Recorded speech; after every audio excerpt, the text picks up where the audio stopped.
श्री गणेशाय नमः। ओम श्री सरस्वत्यै नमः। ओम श्री गुरुभ्यो नमः। श्रुतिस्मृतिपुराणानाम् आलयं करुणालयं नमामि भगवत्पाद शङ्करं लोकशङ्करं शङ्करं शङ्कराचार्यं केशवं बादरायणं सूत्रभाष्यकृतौ वन्दे भगवन्तौ पुनः पुनः। ईश्वरो गुरुरात्मेति मूर्तिभेदविभागिने व्योमवद्व्याप्तदेहाय दक्षिणामूर्तये नमः। योऽन्तः प्रविश्य मम वाचमिमां प्रसुप्तां सञ्जीवयत्यखिलशक्तिधरस्वधाम्ना अन्यांश हस्तचरणश्रवणत्वगादीन् प्राणान् नमो भगवते पुरुषाय तुभ्यम्। वंशी विभूषितकरान्नवनीरदाभात् पीताम्बरादरुणबिम्बफलाधरोष्ठात् पूर्णेन्दुसुन्दरमुखादरविन्दनेत्रात् कृष्णात् परं किमपि तत्त्वमहं न जाने। वसुदेवसुतं देवं कंसचाणूरमर्दनं देवकी परमानन्दं कृष्णं वन्दे जगद्गुरुम्। आज के चिंतन को शुरुआत करने से पहले छठे अध्याय के 21वें श्लोक से लेके 26वें श्लोक तक एक साथ पढ़ेंगे। सुखमात्यन्तिकं यत्तत् बुद्धिग्राह्यमतीन्द्रियं वेत्ति यत्र न चैवायं स्थितश्चलति तत्त्वतः यं लब्ध्वा चापरं लाभं मन्यते नाधिकं ततः यस्मिन् स्थितो न दुःखेन गुरुणापि विचाल्यते तं विद्यात् दुःखसंयोगवियोगं योगसंज्ञितं स निश्चयेन योक्तव्यः योगो निर्विण्णचेतसा। संकल्पप्रभवान् कामान् त्यक्त्वा सर्वान् शेषतः मनसैवेन्द्रियग्रामं विनियम्य समन्ततः शनैः शनैरुपरमेत् बुद्ध्या धृतिगृहीतया आत्मसंस्थं मनः कृत्वा न किञ्चिदपि चिन्तयेत् यतो यतो निश्चरति मनश्चञ्चलमस्थिरं ततस्ततो नियम्यैतत् आत्मन्येव वशं नयेत्। यतो यतो निश्चरति मनश्चञ्चलमस्थिरं ततस्ततो नियम्यैतत् आत्मन्येव वशं नयेत्। मन को आत्मनि एव अपनी आत्मा में अपनी स्वरूप में लीन करना चाहिए, वश करना चाहिए। पिछली बार हमने गहराई से बड़ी विस्तार से विचार किया था। शनैः शनैः उपरमेत। शनैः शनैः उपरमेत क्या है? धीरे धीरे कहा था। भूमिका जय क्रमेण, भूमिका जय क्रम से, भूमिका जय के मार्ग से हमारे मन को धीरे धीरे शनैः शनैः बुद्ध्या धृतिगृहीतया, धीरज के साथ, धृतगृहीत दृढ़तापूर्वक अपनी बुद्धि के द्वारा वशम नयेत। कहाँ पे? आत्मसंस्थम मनः कृत्वा, अपने मन को आत्मा में स्थित करके, आत्मा में स्थिर करके न किंचिदपि चिंतयेत, किसी दूसरे वस्तु के बारे में, विषय के बारे में चिंतन नहीं करना है। यह प्रक्रिया क्या है, क्या करना है, यह हमने चिंतन करते वक्त देखा था कि भूमिका जय, भूमिका जय माने हमारे मन को, हमारी वाणी को, जो बोलना है, काम करना है, सूंघना है, देखना है, यह सारी जो ज्ञानेन्द्रिया, कर्मेंद्रिया, इन कर्मेंद्रिय ज्ञानेन्द्रियों के द्वारा विषय का चिंतन, विषय का ग्रहण और विषय के प्राप्ति का प्रयत्न, यह सब जो किया जाता है उस सब को आत्म मन में लीन करना है। किस में लीन करना है? मन में लीन करना है। उसको मन में लीन करने के बाद, इन सबको मन में लीन करने के बाद, उस मन को जो स्वयं विचार करता है, स्वयं जगत की निर्मिति करता है, उस मन को अपने अहंकार में स्थित करना है। पर यह अहंकार कौन सा है? यह अहंकार विशेष अहंकार है। यानी मैं इसका पुत्र, मैं इसकी पत्नी, मैं इसका बेटा, मैं इसका पति, यह सब जो हमारे विचार है, जो उपाधि के साथ हम अपने बारे में विचार करते हैं। यानी अगर मैं कहना है तो मैं प्रणव हूं, मैं प्रवचन करता हूं, मैं विद्वान हूं, इत्यादि के जो उपाधियां मैंने मेरे अहंकार के साथ जोड़ दी है, उस अहंकार में उस मन को लीन करना है और उस अहंकार के ऊपर ध्यान देना है। अब इस अहंकार को निर्विशेष अहंकार में, जिसे हमने कहा था हिरण्यगर्भ तत्व, इस उपाधि रहित अहंकार, और यह तत्व कैसा है? यह तत्व सबके लिए समान है और एक ही है। जैसे भिन्न भिन्न अगर घट सामने रखे हो, 5-6 घट आपके सामने हो और उस सारे घट में आकाश भरा हुआ है, घट में दिखाई देने वाला आकाश अलग अलग दिखाई क्यों न देता हो? घट में दिखाई देने वाला आकाश चाहे अलग क्यों न दिखाई देता हो, वह एक ही है। इसी प्रकार से यह अहंकार एक ही है, किंतु उपाधि के कारण भिन्न दिखाई दे रहा था। अब यह उपाधि रहित जो अहंकार है, उस तत्व को भी किसमें लीन करना है? अव्यक्त में। और यह अव्यक्त कैसी अवस्था है? चिंतन क्या था? स्तब्ध, निद्रावस्था में अनुभूत, ऐसी जो अवस्था है, उसके जैसी यह जो अव्यक्त की अवस्था है, जहां पे अहंकार की स्फूर्ति, अहंकार का स्फुरण नहीं होता, उस अवस्था में अहंकार को लीन करना है।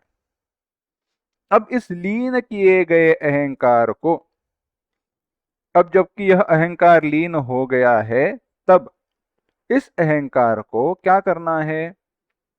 आत्मन्येव वशम, नहीं वो स्वयं चला जाएगा। जैसे घट की निर्मिति करते हुए या घट फूटते हुए कभी भी आकाश अलग से घट में भरना नहीं पड़ता है ना। जब हम घट की निर्मिति करते हैं मिट्टी से, तो उसमें क्या हमें आकाश भरना पड़ता है? नहीं, आकाश स्वयं वहां पे उपस्थित था ही। इसी प्रकार से जब हमारा मन निर्विषय हो जाएगा, ये अहंकार, विषय इत्यादि की सारी वृत्तियां नष्ट हो जाएंगी, तब उस समय क्या होगा?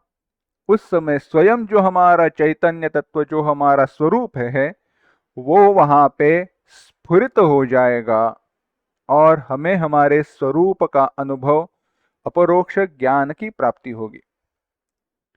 जो ज्ञान है वह अपरोक्षता को प्राप्त हो जाएगा, क्योंकि सारे प्रतिबंध हट गए हैं, प्रतिबंध चले गए हैं।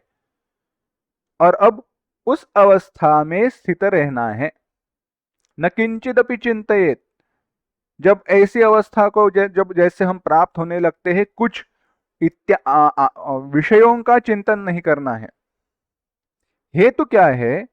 अगर मैं इस अवस्था का अनुभव करने वाला हूं और यह अवस्था अनुभूत हो रही है, उसका अनुभव किया जा रहा है, ऐसे में कहूं तो होगा यह अनुभव करने वाला मैं और वह अनुभव, यह द्वैत रह जाएगा, वह संप्रज्ञात समाधि रह जाएगी। हमें असंप्रज्ञात तक, जहां पे सारा द्वैत मिट चुका है, उस अवस्था में जाना है।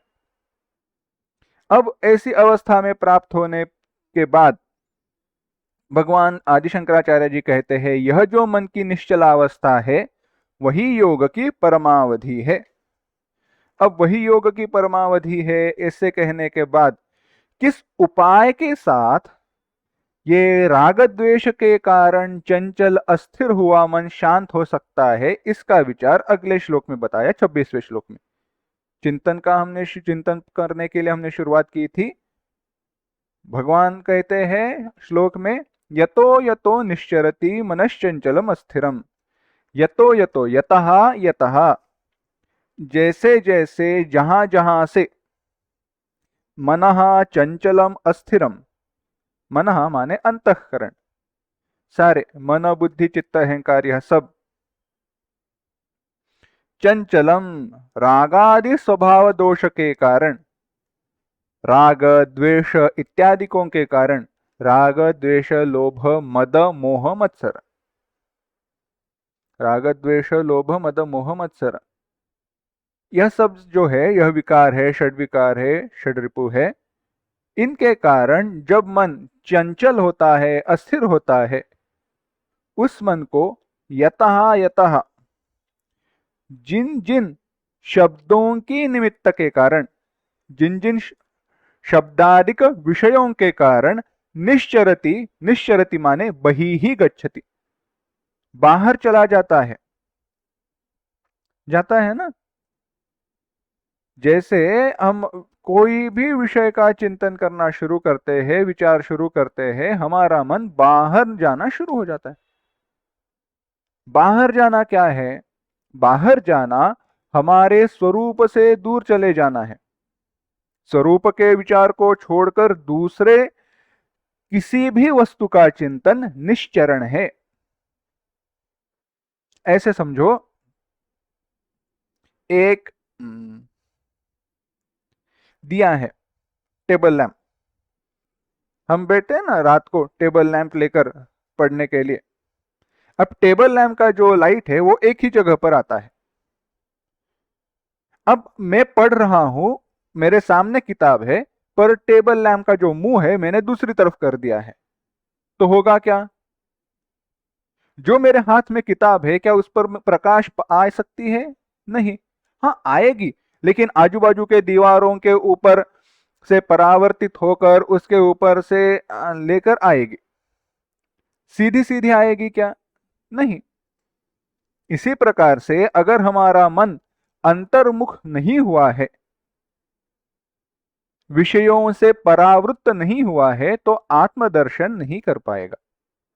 इसीलिए जिन बाह्य विषयों के कारण, अब विषय बाहर है अंदर है यह कैसे समझे, एक थोड़ा विचार करते हैं। क्योंकि कभी कभी क्या होता है, बाहर अंदर हम ऐसे विचार करते हैं, हाँ मैं घर में हूं, मैं घर के अंदर और घर के बाहर। यह चित्र के दृष्टि से ठीक है, पर अंदर और बाहर इसका विचार सामान्य दृष्टि से अगर करना है तो इतना आसान है कि जो सूक्ष्म है वह अंदर है और जो स्थूल है वह बाहर है। क्या कहते हैं? जो सूक्ष्म है वह अंदर है, जो स्थूल है वह बाहर है। जो व्यापक है वह अंदर है, जो परिच्छिन्न है वह बाहर है। जो स्थूल है वह बाहर है, जो परिच्छिन्न है वह बाहर है, और जो सूक्ष्म और व्यापक है वह अंदर है। आसान सी बात बताते हैं, एक उदाहरण बताते हैं तो यह बात समझ में आएगी। कथा भिन्न संदर्भ में आती है, पर बताते हैं, समझो। एक बार अपने विद्यार्थियों के सामने एक शिक्षक आए और उन्होंने क्या किया, एक बड़ा सा कांच का एक बर्तन था, समझो एक कांच का बड़ा सा गिलास था। अब इस बड़े से गिलास में उन्होंने ऐसे मोटे मोटे पत्थर डालना शुरू कर दिया। अब गिलास भर गया। तो उन्होंने कहा, अब बताओ क्या ये गिलास भर गया है? कई सारे विद्यार्थियों ने कहा हाँ भर गया है। तो शिक्षक ने कहा ठीक है चलो, तो क्या अभी इसमें कुछ और नहीं रहेगा? तो विद्यार्थियों ने सोचकर कहा नहीं, और थोड़ी जगह है, कुछ रह सकता है। तो जो शिक्षक थे उन्होंने, गुरुजी ने क्या किया, छोटे छोटे पत्थर लिए और अब उसमें डालना शुरू कर दिया। बीच बीच में वो ग्लास को हिला रहे थे। अब ऐसे करते करते बहुत सारे छोटे छोटे पत्थर उसमें अंदर चले गए। अब उन्होंने पूछा क्या भर गया है गिलास? लगभग 90% विद्यार्थियों ने कहा हाँ भर गया है। 10% कह रहे थे हमें लगता है थोड़ी और जगह है, पर कैसे भरे पता नहीं। तो जो शिक्षक थे, गुरुजी थे, उन्होंने क्या किया, उन्होंने रेत लाई समंदर के किनारे की, या रेगिस्तान में जो रेत रहती है ना, वह एकदम बारीक छोटी सी, या चलो समझो चावल का आटा, समझने के लिए और आसान। अब उस आटे को भर दिया, आटे को भर दिया, हिलाया, दबाया। अगर आपने कभी हमारे घर में डिब्बे में आटा भरा हुआ है तो आपको समझ में आएगा, डिब्बे को आप हिलाते हैं, थोड़ा उसके ऊपर थपथपाते हैं तो आटा नीचे बैठता है और आटा आप ऊपर से भर सकते हो। ऐसे करते करते करते बहुत सारा आटा रह गया। अब तो दिखाई देने के लिए बिल्कुल भी जगह नहीं थी, दिखाई देने के लिए जगह बिल्कुल भी नहीं थी। और उन्होंने पूछा, अब क्या इसमें जगह है? सारे विद्यार्थियों ने कहा, अब तो और कुछ रहने की संभावना है नहीं। तो गुरुजी हंसे और उन्होंने क्या किया, एक पानी की बोतल ली, थोड़ा सा पानी धीरे धीरे उस गिलास में भरने लगे। उस जो आटा था, उस आटे की जो दाने थे, उन दानों के बीच में भी जो जगह थी, उन जगह में से पानी नीचे गया और बहुत सारा पानी उसमें भर पाया। अब गुरुजी ने बाकी जो विश्लेषण उसका किया है वह कथा भिन्न है। हमारे लिए बात भी ऐसी ही है। अब बताओ, सबसे बड़े बड़े जो पत्थर है गिलास में है, पर क्या वो सब जगह पर है? नहीं है। उससे ज्यादा सब जगह पर कौन से पत्थर फैले हुए हैं? छोटे छोटे जो पत्थर है वह और ज्यादा फैले हुए हैं और वो नीचे तक गए हैं।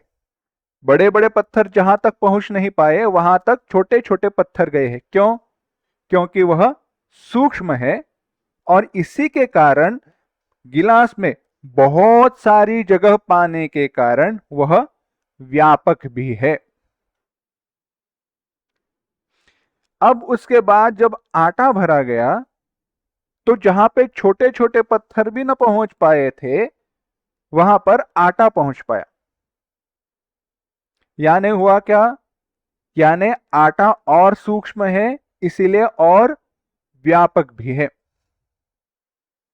इसी प्रकार से जब पानी भरा गया तो पानी लगभग सब जगह पर पहुंचा। क्यों? क्योंकि पानी आटे से भी और सूक्ष्म है, इसीलिए व्यापक है। यही संकल्पना है स्थूल, परिच्छिन्न और सूक्ष्म और व्यापक के बारे में।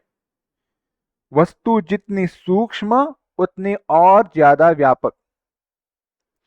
हालांकि उदाहरण में हमने उसके रेणुओं के आकार, उनके कण के आकार का अर्थ सूक्ष्म ऐसे किया है, पर वेदांत में, आध्यात्मिक शास्त्र में सूक्ष्म माने जो दृष्टिगोचर नहीं है, जिसको न आंखों से देखा जा सकता है, कानों से सूंघा जा सकता है या किसी प्रकार से उसका ज्ञान हो सकता है, उसमें जैसी कठिनाई बढ़ते जाती है उसे सूक्ष्म समझो। मैं बोल रहा हूं, मेरा आवाज आपको सुनाई दे रहा है, वह बात हुई स्थूल। पर बोलने से पहले मेरे मन में जो विचार चल रहे हैं वह आप समझ नहीं पाते हो, वह हुआ सूक्ष्म। सुनाई देने वाली आवाज हुई स्थूल, पर मन में चल रहे विचार हुए सूक्ष्म। इसीलिए मन सूक्ष्म है, पर उस मन से, मन के ऊपर नियंत्रण रखने वाली जो बुद्धि है वह और सूक्ष्म हुई और व्यापक हुई।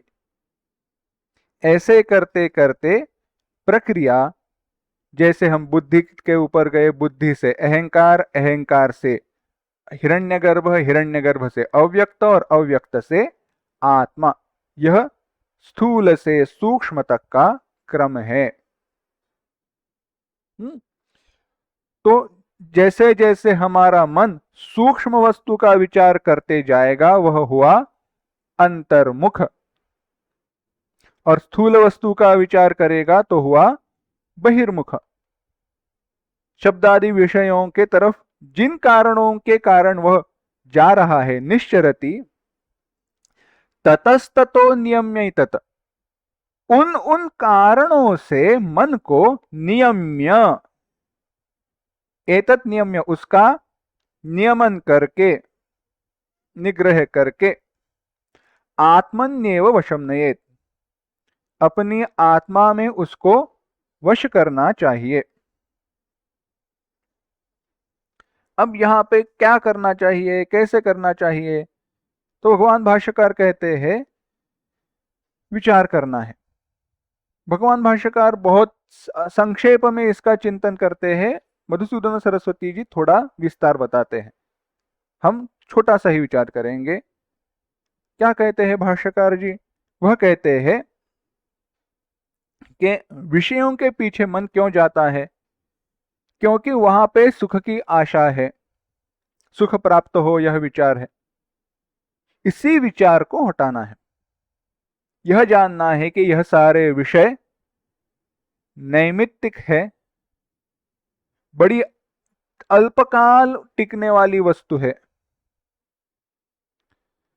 वह तुरंत नष्ट हो जाने वाले हैं। दृष्ट नष्ट स्वभावम, दिखाई दिया नहीं कि खत्म हो गया। सुख कैसा है? किसी ने वर्णन करते हुए कहा, जो कमल दल रहता है ना, कमल का पत्ता, कमल के ऊपर जैसे पानी वैसा सुख, थोड़ा उसको हिलाओ पानी चला जाता है। वैसे ही विषयों का सुख है, बहुत अस्थिर है। अब ऐसे जानकर, यह दुख का ही कारण है, यह सब जानकर भगवान भाष्यकार कहते हैं ऐसा निश्चय करके कि इन सुख की इच्छा में मुझे पड़ना नहीं है, यह विचार करके हमें मन आत्मा में लीन करना है। मधुसूदन सरस्वती जी योग की प्रक्रिया में यह कैसे करना है बताते हैं। वह कहते हैं कि जब हमारा मन लीन हो रहा है तो प्रतिबंध कौन से है? मुख्यतः प्रतिबंध कौन से है? योग के, ध्यान के, धारणा में इसमें जो प्रतिबंध है वह कहते हैं लय, विक्षेप, कषाय और रसास्वाद। होता ऐसे है कि राग, द्वेष इत्यादियों से मन का नियमन करना है, नियंत्रण करना है, पर यह किस प्रक्रिया में, कब, कहां पे, कैसे करना है, यह समझाने के लिए वह कहते हैं 4 जगह पर विचार कीजिए। लय, विक्षेप, कषाय और रसास्वाद। क्या क्या कहा देखो। लय, ध्यान के लिए बैठे हैं, ध्यान करते करते नींद आने लगती है, हमें लगता है हम समाधि अवस्था में गए हैं, पर बाहर से देखने वाले को पता चलता है यह कौन सी समाधि है। हमारे लिए तो निद्रा समाधि स्थिति रहती है, या हमारे लिए समाधि निद्रा स्थिति रहती है, कोई भी बात समझो। तो हुआ ऐसे, जब ऐसा मन लीन होता है, लय में चला जाता है, निद्रावस्था में चला जाता है, तो इसका कारण क्या है? बड़ी सुंदर बात मधुसूदन सरस्वती जी कहते हैं, श्रम। एक तो आपके मन को बड़ी मेहनत करनी पड़ी है बाकी दिन भर, या शरीर थक गया है। श्रम, बहुअशन। बहुअशन, बहुत आपने खाना खाया है, खाना बहुत है, बहुत मेहनत की है, या निद्रा शेष, आपकी नींद अधूरी रही है। इस पर थोड़ा एक विचार करते हैं। सामान्यतः कहा जाता है ना 8 घंटे सोना चाहिए, पर 8 घंटे नींद कैसी हो? अच्छी खासी गहरी नींद हो। अगर हमारी नींद सपनों से भरी हो तो हमारा मन शांत, उत्तेजित नहीं रहता जाग जाने पर। इसका भी अभ्यास है। कई बार हम देखते हैं ना, कई कई महात्मा दिन में 4 घंटे 6 घंटे ही सोते हैं, पर दिन भर ऐसा काम करते हैं कि 8 घंटा सोने वाला मनुष्य भी नहीं कर पाता। क्यों? क्योंकि वह 4 घंटे की जो उनकी निद्रा है वह ऐसी गहरी नींद है कि उस नींद में मन को जो शांति चाहिए, मन को जो विश्राम चाहिए, वह पूरा मिलता है। जितने ज्यादा हम सपने देखते हैं निद्रा में, उतना ही हमें कम विश्राम मिलता है। अब यहाँ पे एक विचार करते हैं।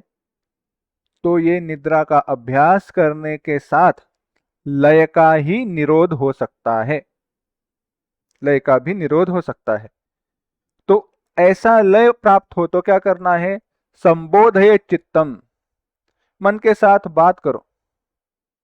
अगर नींद आने लगी ध्यान करते समय, तो मन के साथ बात करो, मन को समझाओ। संबोधयेत, उसको संबोधित करना है। कैसे करना है? हर व्यक्ति के लिए उसको अपना मार्ग ढूंढना है, भिन्न रहेगा। यह हुआ लय। बाद में होता ऐसे है, हम मन के साथ बात करने लगते हैं तो विक्षेप भी बहुत सारे आते हैं। विक्षेप कैसे है? अच्छा, मुझे यह प्राप्त करना है, मुझे वह प्राप्त करना है, ऐसे हो वैसे हो। एक बात, बस एक बात, मन पूरी दुनिया घूम कर आएगा। तो होगा क्या? ऐसा जो विक्षेप युक्त मन है वह क्यों है? क्योंकि राग द्वेष हुआ है। तो विक्षिप्त मन को शमयेत, शांत करना चाहिए। मन को शांत क्यों, कैसे करे? जो भगवान भाष्यकार ने कहा प्रक्रिया जो कही, यह सुख के पीछे मुझे भागना नहीं है। यह सुख मुझे सचमुच में सुख नहीं देगा, बल्कि वस्तुतः वह मेरे दुख का ही कारण हो जाएगा। अब लय तो गया, विक्षेप गया, बचा कषाय। यह कषाय क्या है? जो हमारे राग द्वेषादि दोष है वही कषाय है। अगर आप विचार करें, आपका यह अनुभव रहेगा, हमारा मन जब शांत रहता है, जब हम किसी विषय के बारे में विचार नहीं कर रहे हैं, कोई एक विशेष विषय के बारे में, विषय यहाँ पे सब्जेक्ट टॉपिक, उसके बारे में विचार नहीं कर रहे हैं, शांति से बैठे हैं, तो कई सारी पुरानी इच्छाएं जागृत हो जाती हैं और वह इच्छाएं हमें कर्म के लिए प्रवृत्त करती हैं। जब ध्यान की अवस्था में ऐसे विचार मन में आएंगे तो क्या करना है? तो कहा संबोधयेत, मन को सकर्षायम बीजानियत, उसको सिर्फ देखना है, कुछ ना बोलना है ना कुछ करना है, बस देखते रहो। आने दो, जैसे यहां से जहां से आ रहे हैं आने दो, चले जाने दो। क्योंकि जितना आप उनको पकड़ कर रखोगे, उनके ऊपर कुछ सुझाव, कुछ करने का प्रयास करोगे, उतने फंस जाओगे। अब इसके आगे ऐसी अवस्था प्राप्त होती है कि सुख का अनुभव होने लगता है, और वहां पे वह कहा गया है, योग दर्शन में कहते हैं, नास्वादयेत सुखम तत्र, उस सुख के आस्वादन में रत नहीं होना है। क्यों? क्योंकि हमारा सही असली ध्येय इसके परे है। यह जो सुख का अनुभव हो रहा है वह द्वैत की अवस्था में है। अद्वैत का अनुभव, आत्यंतिक सुख आगे है। इसीलिए नास्वादयत सुखम तत्र, आगे बढ़ना है। इस प्रकार से जब मन का नियमन किया जाता है, नियंत्रण किया जाता है, तो मन आत्मा में लीन हो जाता है। योगाभ्यास बलात् योगिनः मनः आत्मनि एव प्रशाम्यति। भगवान भाष्यकार कहते हैं ऐसे योगाभ्यास की बल से, योगाभ्यास के बल के कारण मन आत्मा में का अर्थ है अपनी स्वरूप में, प्रशाम्यति प्रलीन हो जाता है, इस उससे एक हो जाता है, भिन्न नहीं रहता। अब जिसका मन प्रशांत हुआ है, ऐसे महानुभाव के बारे में, ऐसे जीवन मुक्त के बारे में अब भगवान कहना शुरू करते हैं। 27वां श्लोक। प्रशांत मनसं ह्येनं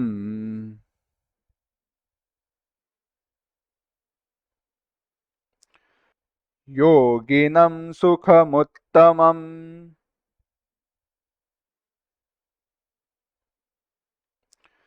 उपैति शान्तरजसम्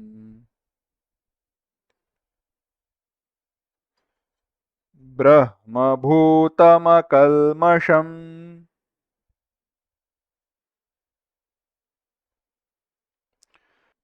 एक साथ। प्रशान्तमनसं ह्येनं योगिनं सुखमुत्तमम् उपैति शान्तरजसम् ब्रह्मभूतमकल्मषम्।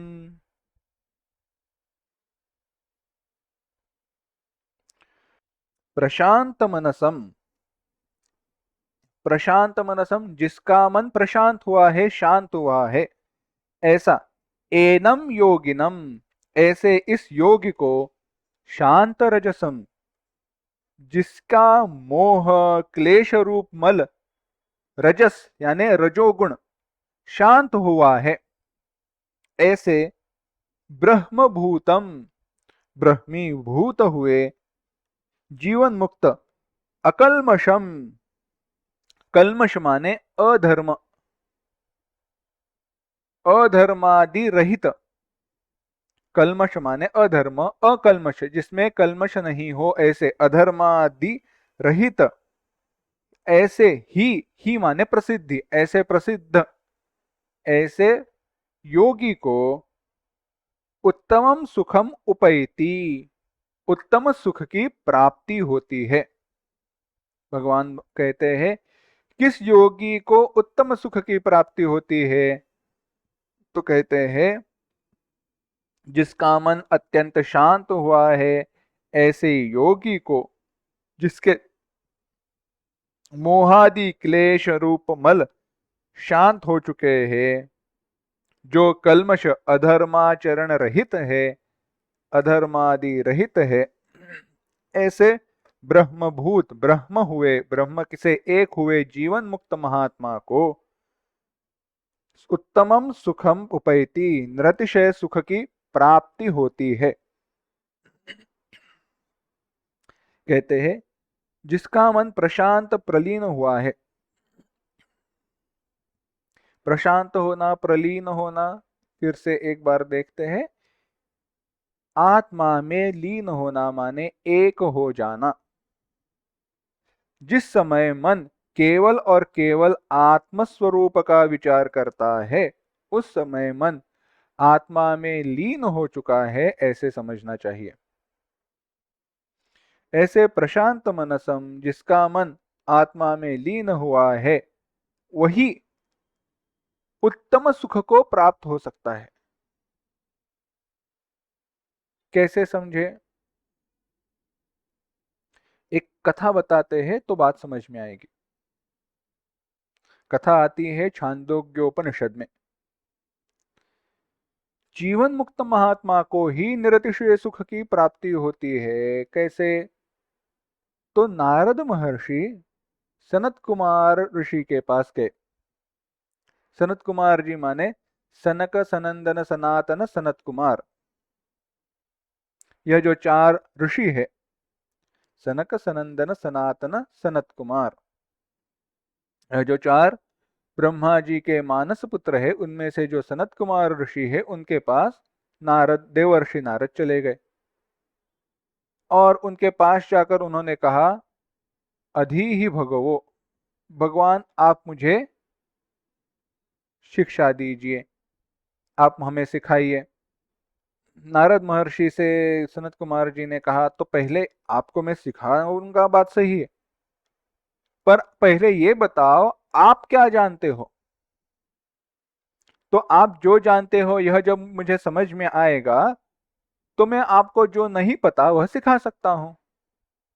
तो नारद महर्षि ने सब कहा, ऋग्वेदम भगवो अध्ययमी, यजुर्वेदम भगवो अध्ययमी, सामवेदम आथर्वणम चतुर्थम, इतिहास पुराणम पंचमम, यानी चारों वेदों का अभ्यास किया है, चार वेद मुझे आते हैं। इतिहास यानी रामायण महाभारत सारे समझ में आते हैं। इतना ही नहीं, और क्या, 18 पुराण, सारे पुराण मुझे पता है। इतना ही नहीं, बाकी कई सारे विद्याएं बताई है, वाको वाक्यम, नक्षत्र विद्याम, देव विद्याम, पितृजन विद्याम, बहुत सारी, यानी जमीन में नीचे गड़ा हुआ गुप्त धन कैसे ढूंढना है, बाकी बहुत सारी विद्याएं बताई। अब यह सब बताने के बाद कहते हैं, यह सब मैं जानता हूं पर फिर भी मैं दुखी हूं। सोहम भगवत शोचामी, हे भगवान फिर भी मुझे दुख है। मैंने इतनी पढ़ाई की है, मेरे पास इतना धन है, यह सब है, पर ऐसा मैं दुख करता हूं। और मैंने आप जैसे ऋषि मुनियों से सुना है, श्रुतम ही भगवत दृशेभ्य, भगवत दृशेभ्य, आप जैसे दृश्य, जैसे ऋषि मुनियों से मैंने सोचा है, क्या, तरति शोकम आत्मवित, जो आत्मा को जानता है वही शोक के सागर को लांघ कर चला जाता है। ऐसे कहने पर सनत कुमार जी उत्तर देते हैं, जो भी तुम जानते हो हे नारद, नामैव तत्, सामान्य भाषा में इस जगत में, जगत का जो हिस्सा है, ऐसा जानने योग्य जो कुछ भी है, वह जानने के बाद भी वेदांत कहता है अविद्या है। कितना भी आप पढ़ो, चाहे पीएचडी हो, नोबेल लॉरिएट हो, या कुछ भी हो, नोबेल भी आपको मिला हो, जो भी आप जानते हो वह क्या है, अविद्या है। किस दृष्टि से, आत्मज्ञान की दृष्टि से। क्योंकि आपका हेतु क्या है, जीवन का हमारा हेतु क्या है, निरतिशय सुख की प्राप्ति और आत्यंतिक दुख की निवृत्ति। और ऐसा अगर हमारा हेतु है, तो वह निरतिशय सुख की प्राप्ति और अनर्थ की निवृत्ति किसके कारण होती है, जगत को जानकर नहीं, जगत के कोई भी वस्तु को जानकर उसकी निवृत्ति नहीं होती, तो किसके कारण होती है, बस केवल और केवल उसकी निवृत्ति आत्मज्ञान में ही होती है। क्यों, क्योंकि भूमैव सुखम नाल्पे सुखम अस्ति, जो मर्यादित है उसमें सुख नहीं है, ब्रह्म ज्ञान में सुख है, क्योंकि वही सुख स्वरूप है। भूमा, आत्मा, वह सुख स्वरूप है, उसमें ज्ञान में ही, उसके प्राप्ति में ही निरतिशय सुख की प्राप्ति हो सकती है। और वह निरतिशय सुख क्यों है, क्योंकि वह परिच्छिन्न नहीं है, मर्यादित नहीं है, वह वह परिच्छिन्न नहीं है, मर्यादित नहीं है, वह अपरिच्छिन्न है।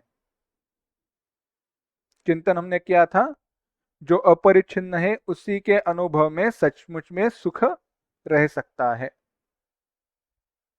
विषय विषय का अनुभव जैसे ही समाप्त होता है, सुख समाप्त होता है। पर आत्मा, ज्यों की आत्मा नष्ट नहीं हो सकती, इसीलिए उसके अनुभव के कारण, उसके प्राप्ति के बाद जो सुख अनुभूत होता है वह नष्ट नहीं होता, इसीलिए वह निरतिशय, ऐसा सुख जिसको लांघ कर जाने वाला सुख, उससे बड़ा सुख अस्तित्व में है नहीं। अब इस निरतिशय सुख के प्राप्ति के लिए जो भी सातिशय सुख के कारण है उनको हटाना पड़ेगा। निरतिशय सुख की प्राप्ति के लिए जो भी सातिशय सुख के कारण है उनको हमें हटाना पड़ेगा। तो क्या करना पड़ेगा? तो कहते हैं उपैति शांत रजसम। शांत रजसम माने मोह, राग, द्वेष इत्यादि जो भी क्लेश मल अंतःकरण के हैं वह नष्ट हो जाने चाहिए। और इतना ही नहीं, वह जीवन मुक्त होना चाहिए, ब्रह्मीभूत होना चाहिए, ब्रह्म से एक हुआ होना चाहिए। ऐसे निष्पाप अधर्मादि रहित यानी धर्म अधर्म आदि प्रतिबंध रहित योगी को निरतिशय आत्म सुख प्राप्त होता है। अब यहां पे देखना, प्रशांत मनसम ही एनम ऐसे कहा। ही माने प्रसिद्धि, प्रशांत मनसम ही ऐसे कहा ना। जिसका मन प्रशांत हुआ है उसी को ही निरतिशय सुख की प्राप्ति होती है। कैसे समझे? बड़ा आसान है। देखो, आपके लिए या हम सबके लिए सबसे अच्छा, सबसे सुखदाई, सबसे सुंदर सुख किस अवस्था में प्राप्त होता है? निद्रावस्था में। गहरी नींद जैसा सुख नहीं। और गहरी नींद में क्या हमारा मन प्रशांत हुआ रहता है? हाँ, हमारा मन शांत रहता है। यानी जिस वक्त मन शांत रहता है उस वक्त अगर सबसे ज्यादा सुख मिलता है, यह हमारा अनुभव है। चाहे वो निद्रावस्था में प्राप्त होने वाला सुख अज्ञानवश भी क्यों ना हो, पर अगर ऐसा है तो इससे हम अनुमान यह जरूर कर सकते हैं कि आत्मस्वरूप की प्राप्ति के बाद जब मन हमेशा के लिए प्रशांत हो जाता है, तब प्राप्त होने वाला सुख निरतिशय ही रहेगा। अब प्रशांत मनसम यानी प्रशांत चित्त, मोह क्लेशादि रहित, ब्रह्मभूत, धर्म अधर्मादि प्रतिबंध शून्य ऐसे योगी को निरतिशय सुख की प्राप्ति होती है। यह कहने के बाद अब भगवान कहते हैं, 28वां श्लोक देखना। युञ्जन्नेवं सदात्मानं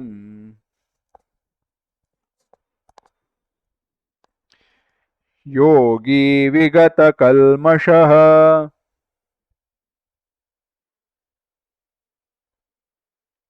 सुखेन ब्रह्म संस्पर्शम्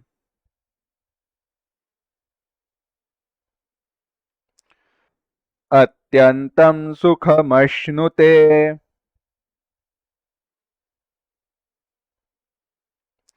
एक साथ, युञ्जन्नेवं सदात्मानं योगी विगतकल्मषः सुखेन ब्रह्म संस्पर्शम् अत्यंतं सुखमश्नुते।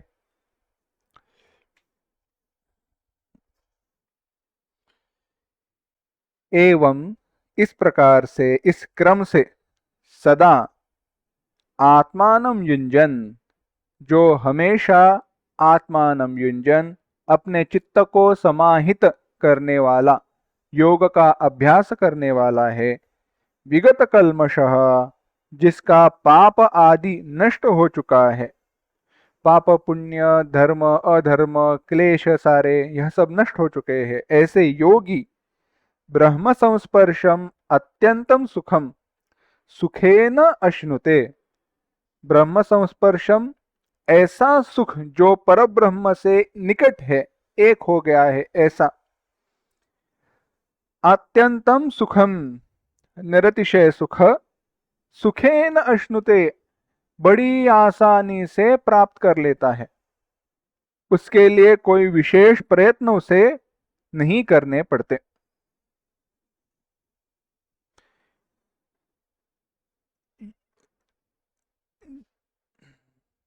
इस प्रकार से पूर्वोक्त क्रमेण, पूर्व में जो क्रम बताया, यानी भूमिका जय यतो यतो निश्चरति, इनके द्वारा जो क्रम बताया उसके द्वारा अंतराय रहित योग के द्वारा राग द्वेषादि दोष जिसके अंतःकरण के नष्ट हो चुके हो, ऐसे योगी को निरतिशय सुख की प्राप्ति आराम से सुख से होती है।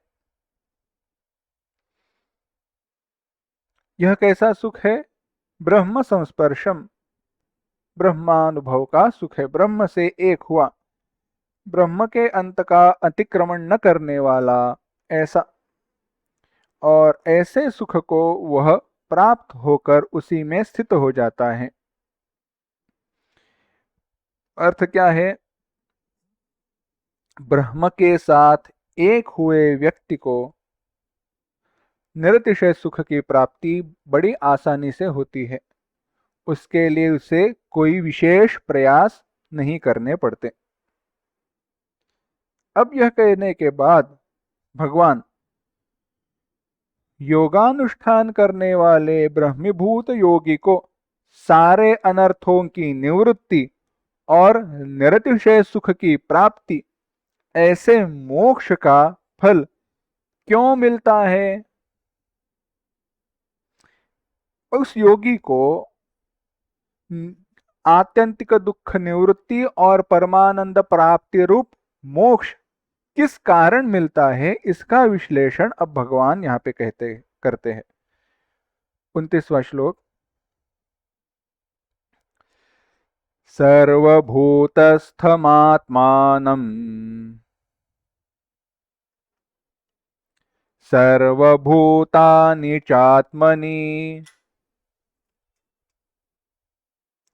ईक्षते योगयुक्तात्मा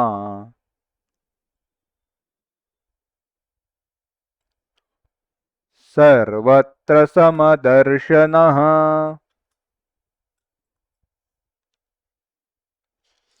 सर्वभूतस्थमात्मानं सर्वभूतानि चात्मनि ईक्षते योगयुक्तात्मा सर्वत्र समदर्शनः।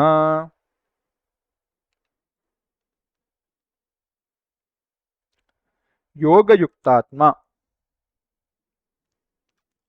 यानी जिसका अंतःकरण योग से युक्त समाहित है। सर्वत्र समदर्शनः, सब जगह पर समान दर्शन, यानी सारे भूतों में समता देखने वाला। आत्मानं सर्वभूतस्थम, अपनी आप को सारे भूतों के हृदय में देखने वाला। सर्वभूतानि आत्मनि, सारी भूतों को अपने आत्मा में, अपने स्वरूप में देखने वाला, सारे भूतों को समान देखता है। सारे भूतों को समान देखता है। इतना ही नहीं, अपने आप को सारे भूतों में देखता है और सारे भूतों को अपनी स्वरूप में देखता है। यहां पर कहते हैं, भगवान भाष्यकार कहते हैं, सर्व संसार विच्छेद कारणम। यह ज्ञान क्या है? सारे संसार के विच्छेद का कारण है। बड़ा आसान सा विचार है। देखो, मैं अगर आपके सामने घट रखूं, एक सोने का है, एक चांदी का है, एक के ऊपर हीरे जवाहरात लगे हुए हैं, एक मिट्टी का है, और सब में पानी भरा हुआ है। हम्म या गिलास ले लो, चलो, घट या गिलास कोई भी, सब में पानी भरा हुआ है। और मैं आपसे कहूं, किसी भी घट में से कहीं से भी पानी पियो, दिल पे हाथ रखकर कहना आप कौन सा घट उठाओगे, है ना? हीरे जवाहरात लगा हुआ सोने का, सिर्फ सोने का, चांदी का या मिट्टी का? चलो लोगों के सामने, लोगों को दिखाने के लिए भी सही, आप मिट्टी का घट उठा लोगे कि हाँ हमारा समदर्शन है। पर यहाँ पे हमारे लिए जो, चाहे हमने माना है सारे घट समान है, पर यहाँ पे हमारा विचार कैसे है? मिथ्या है। हमारा क्या कहते हैं, इंटेंशन बहुत अच्छा हो, हमारा ध्येय, हमारी इच्छा बहुत अच्छी क्यों ना हो, पर वह शुद्ध नहीं है। हमारे लिए हर घट अलग दिखाई दे रहा है, पर घट की दृष्टि से समान है। ज्ञान की एक अवस्था में ऐसे ही होता है, भेद दर्शन है पर मिथ्या है यह जानकर होता है। हमारे लिए भेद दर्शन सत्य है, एक अवस्था ऐसी जहां पे भेद दर्शन मिथ्या हो जाता है। पर कई महात्मा जीवन मुक्त के लिए भेद का दर्शन ही नहीं है। क्या है? भेद का दर्शन ही नहीं है। सामने कोई भी आकार रखो रखो, वह कहेगा घट ही है, कोई भेद नहीं। अच्छा ये है, अच्छा घट इसमें तो इसमें। कथा बताते हैं, एक महात्मा थे, योगी थे, तो वह रास्ते से जा रहे थे। रास्ते से जा रहे थे तो देखा कोई एक काम करने वाला व्यक्ति कुछ काम कर रहा था। नदी से लेकर पानी हम अपने कावड़ में, अपने वो बड़े से मटके में भरकर कंधे पे रखकर वह लेकर जा रहा था। लेकर आगे जाता था, उसको जो जिस टंकी में भर रहा था उसमें वो खाली करके वापस आता था। रास्ते में उन्होंने देखा कि सोने का कंगन गिरा हुआ है। तो महात्मा को लगा अगर इस व्यक्ति के मन में इसको उठाने का विचार आए तो बड़ा अनर्थ हो सकता है, तो क्या करें? तो महात्मा जी वहां पे गए, उसके ऊपर पैर रखा, पैर से जमीन में दबाया और वहीं पे खड़े रहे। सोचा जब तक इसका काम खत्म नहीं होता तब तक मैं यहीं पे रुक जाता हूं।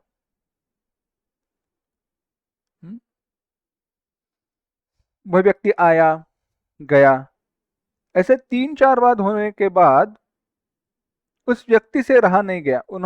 उसने महात्मा जी से कहा, महात्मा जी ऐसी धूप में पत्थर पर पैर रखकर खड़े होते हुए आपको दर्द नहीं हो रहा? क्या कहा?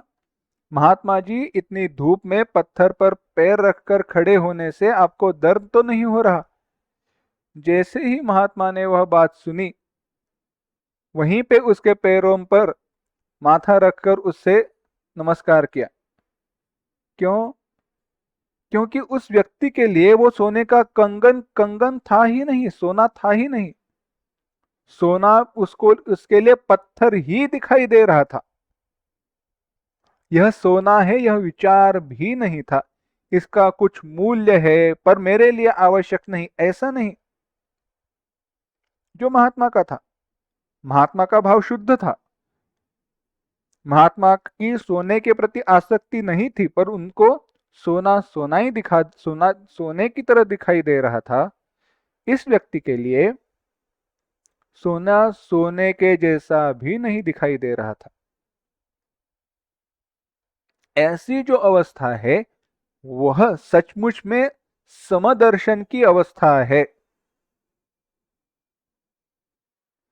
वह सत्य समदर्शन है, और ऐसी अवस्था में ही एकता हो सकती है। कुछ लोग पहले हमने चिंतन किया था, पिछले अध्याय में भी इसका विचार आया था। शुनिचैव श्वपाके च पंडिता समदर्शिनः, उनको पता ही नहीं चलता कि यह कोई प्राणी भिन्न है, कुछ है। सारे जीव उनके लिए समान है। क्यों? इसका विचार यहाँ पे बताया। वह सारे जीवों में, जगत की सारी वस्तुओं में अपने आप को देखते हैं। विचार कीजिए। इसके लिए एक कथा बताते हैं, यानी एक उदाहरण बताते हैं। नमक की बनी हुई एक गुड़िया, नमक की बनी हुई एक गुड़िया यानी डॉल समंदर में गिर गई। क्यों गई? चलो समंदर में चली गई। क्यों? नमक को ढूंढने के लिए।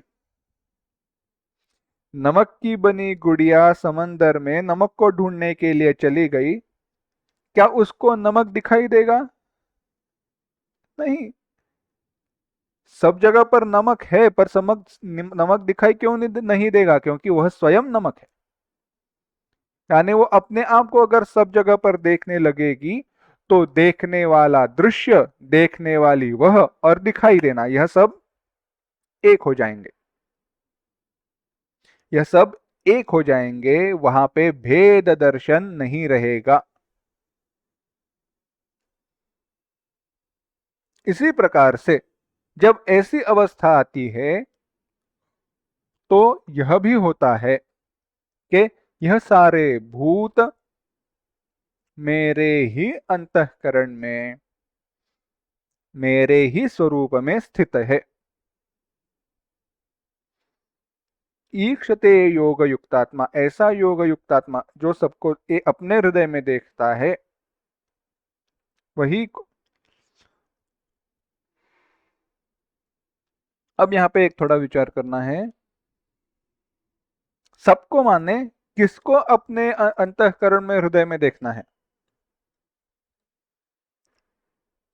केवल हमारे पड़ोसी, मित्र और शत्रु नहीं, ब्रह्मादि स्तंभ पर्यंत।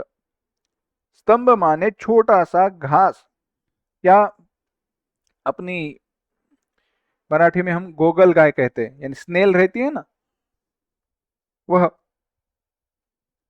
छोटा सा छोटा कीड़ा से लेके ब्रह्मदेव तक, चतुर्मुख ब्रह्मा जी की तरफ, यह सारे हमारे मेरे अंदर ही बैठे हुए हैं। क्यों? क्योंकि मैं सबका स्वरूप ब्रह्म हूं ना। ऐसा जो नित्य विचार करता है ना, ना, ऐसा ही जिसका विचार है, विचार करने की भी आवश्यकता नहीं, क्योंकि उसी अवस्था में जो रहता है, ऐसे जीवन मुक्त महात्मा को ही निरतिशय सुख की प्राप्ति होती है। और इसी कारण होती है क्योंकि सारा भेद दर्शन नष्ट हो चुका है। निरतिशय सुख के प्राप्ति का कारण, हेतु क्या है? भेद दर्शन नष्ट हो चुका है। इसी का विचार फिर से और बताते हैं। 30वां श्लोक देखना। यो मां पश्यति सर्वत्र सर्वं च मयि पश्यति तस्याहं न प्रणश्यामि स च मे न प्रणश्यति।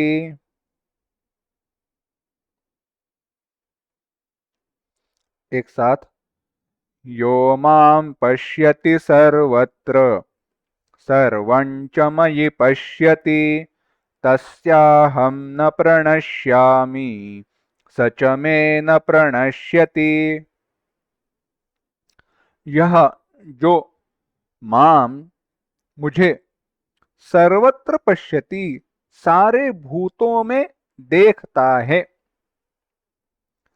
च, और, सर्वम, सारे भूतों को, सारे जीवों को, मयि, मुझ में, पश्यति, देखता है, तस्य, उसके लिए, अहम न प्रणश्यामि, मैं कभी नष्ट नहीं होता हूं, सच में न प्रणश्यति, और वह मेरे लिए कभी नष्ट नहीं होता।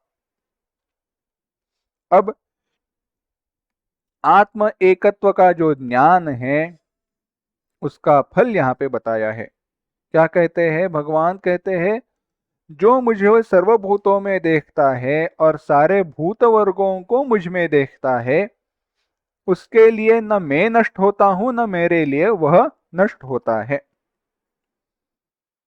बड़ा सुंदर भाष्य है। भगवान भाष्यकार कहते हैं यह जो माम वासुदेवम सर्वस्य आत्मानं सर्वेषु भूतेषु पश्यति। भाष्यकार भगवान भाष्यकार भाष्य में कहते हैं मई वासुदेवम, मैं जो वासुदेव यानी वसुदेव का पुत्र कृष्ण मुझे सारे भूतों के हृदय में स्थित देखता है, और सारा जो ब्रह्मादि भूत जातम, ब्रह्मदेव भगवान चतुर्मुख ब्रह्मा, ब्रह्मा जी से लेकर छोटे से छोटे कीड़े तक सबको, सारे जीवों को मुझ में देखता है।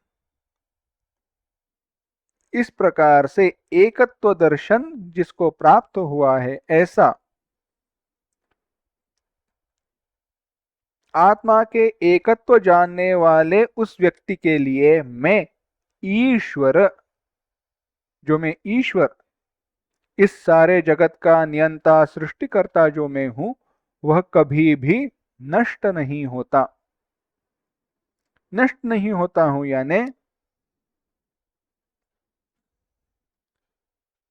दो दृष्टि से विचार कर सकते हैं, एक ज्ञान के दृष्टि से भी और भक्ति के दृष्टि से भी। सामान्य अर्थ देखते हैं, उसके लिए मैं नष्ट नहीं होता हूं, मेरे लिए वह नष्ट नहीं होता। उदाहरण देखते हैं एक, तो बात समझ में आएगी। समझो आप किसी व्यक्ति के साथ व्हाट्सएप वीडियो कॉल कर रहे हो। किसी व्यक्ति के साथ आप व्हाट्सएप वीडियो कॉल कर रहे हो। वह वीडियो कॉल कब तक चलेगा? जब तक उस व्यक्ति और आपके बीच में इंटरनेट कनेक्शन है। इंटरनेट कनेक्शन चला गया, आपके लिए वह नष्ट हुआ, उसके लिए आप नष्ट हुए।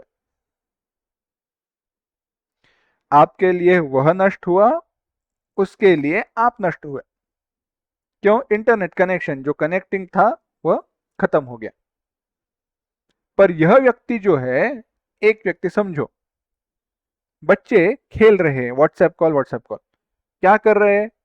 उन्होंने एक कागज के टुकड़े को या बीच में से छेद बनाकर सामने पकड़ा है।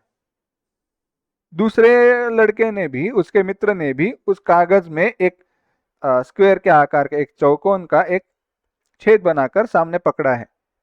तो दोनों एक दूसरे को देख रहे हैं और खेल रहे हैं। जैसे हम व्हाट्सएप पे बात करते हैं वैसे कर रहे हैं, वीडियो कॉल जैसा। तो क्या उनके लिए कभी कॉल ड्रॉप हो सकता है? नहीं, क्योंकि प्रत्यक्ष देख रहे हैं ना, कोई व्यवधान है ही नहीं जो टूट सके। ऐसे ही भक्त की या ज्ञानी भक्त कहो, जब ऐसा ईश्वर दर्शन हो रहा हो तो वह ईश्वर से कभी दूर हो ही नहीं सकता, और होगा भी कैसे? जिधर देखता हूं जहां देखता हूं तेरा हुस्न पेशे नजर देखता हूं।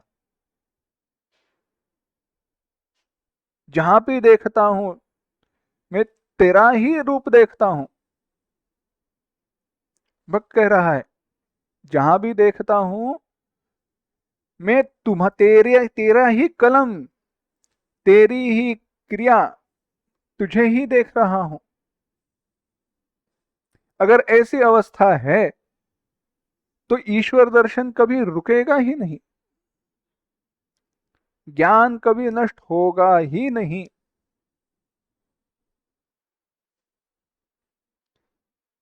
बड़ी सुंदर कथा है, विचार बड़ा सुंदर है, मानस में बड़ा सुंदर इसका विश्लेषण हुआ है। भरद्वाज मुनि के पास प्रभु श्री राम जी गए। भरद्वाज मुनि के पास प्रभु श्री राम जी गए तो भरद्वाज मुनि से उन्होंने पूछा, कहां पे रहना, हमें कहां पे रहना है। तो भरद्वाज मुनि ने कहा कि पहले प्रभु राम जी से कहा, पहले तुम यह बताओ तुम कहां पे नहीं हो। राम जी ने पूछा, मैं कहां पे रहूं। तो भरद्वाज जी ने उल्टा सवाल पूछा, तुम कहां पे नहीं हो वह बताओ, तब मैं बताऊंगा मैं तुम्हें कहां पे रहना है। ऐसी भक्त और भगवान की अवस्था है, ऐसे ज्ञानी की अवस्था है। अरे कहां पे वह ब्रह्म ज्ञान, ब्रह्म नहीं दिखाई देगा उसे, उसके लिए सब कुछ ब्रह्म ही हो चुका है। वह ब्रह्म ज्ञान से दूर हो ही नहीं सकता, क्योंकि विषय भी उसके लिए ब्रह्म रूप हो चुके हैं। आसक्ति इसीलिए नहीं है। ऐसे व्यक्ति को जिसमें द्वैत का अभाव हो चुका है, भगवान कहते हैं सचमेन प्रणश्यति, वह कभी मुझसे दूर नहीं होता, मैं उसके लिए दूर नहीं होता हूं। दूर होना क्या है, पारिभाषिक या व्याख्या के दृष्टि से विचार करके देखते हैं, बड़ा आसान है, सुंदर है। दूर होना क्या है, यानी परोक्ष होना, देखने में काल का या देश का अंतर निर्माण होना। जैसे समझो अभी ये जो स्क्रीन है कंप्यूटर का, जो कैमरा है, वह मेरे लिए प्रत्यक्ष है। पर अगर मैं दूसरे कमरे में चला जाता हूं तो यह मैं देख नहीं पाऊंगा, तो होगा क्या, वह परोक्ष हो जाएगा, देखना रुक जाएगा। जब देखने में, उस ज्ञान में कभी पहले देखा हुआ भी नहीं है, यानी काल का अंतर भी नहीं है और देश का भी अंतर नहीं है, वह दूर है ऐसे नहीं, सामने है, नित्य दर्शन है, वह नष्ट न होना है। जैसे ही दिखाई देना रुक जाता है, क्यों, क्योंकि कोई दूसरे रूम में चला गया। चलो समझो बातें करते करते जिसके साथ में बात कर रहा हूं वह दूसरे कमरे में चला गया, तो होगा क्या, वह मेरे लिए परोक्ष हो गया।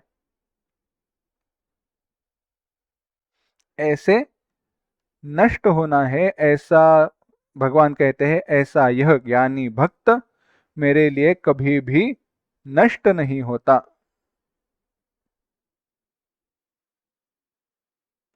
अब भगवान आगे कहेंगे कि यह जो व्यक्ति है,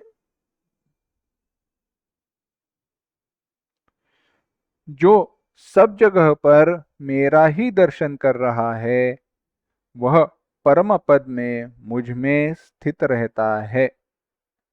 यह विचार क्या है, सयोगी मई वर्तते, वह मेरे हृदय में रहता है। क्या भगवान कहना चाहते हैं, इसका विचार हम करेंगे, पर वह अगली बार करते हैं। आज यहीं पे रुकते हैं। ओम असतो मा सद्गमय, तमसो मा ज्योतिर्गमय, मृत्योर्मा अमृतंगमय। ओम शांति शांति शांति। हरि ओम। श्री गुरुभ्यो नमः। हरि ओम।